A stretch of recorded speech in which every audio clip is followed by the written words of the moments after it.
এই টাঙ্গাইল সদরে বসবাস করেন। আপনারা জানেন এই টাঙ্গাইল সদর হচ্ছে সারা বাংলাদেশের মধ্যে একটি গুরুত্বপূর্ণ আসন, একটি ঐতিহ্যপূর্ণ আসন। এই আসন থেকে অতীতে মন্ত্রী হয়েছেন প্রিয়তা আওয়ামী লীগ নেতা আব্দুল মান্নান সাহেব, তিনি এমপি হয়েছিলেন। এখান থেকে মন্ত্রী হয়েছিলেন, এমপি হয়েছিলেন আমাদের দলের প্রিয় নেতা বিএনপির ভাইস চেয়ারম্যান আলহাজ মেজর জেনারেল মাহমুদুল হাসান সাহেব। দীর্ঘ ৩৫ বছর যাবৎ এই টাঙ্গাইল সদরে কোন মন্ত্রী নেই।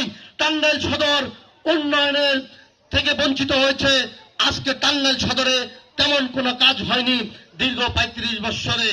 আজকে আমাদের সৌভাগ্য, আমরা এমন একজন নেতা পেয়েছি, জাতীয় নেতা, যিনি সারা বাংলাদেশের নেতৃত্ব দেয়।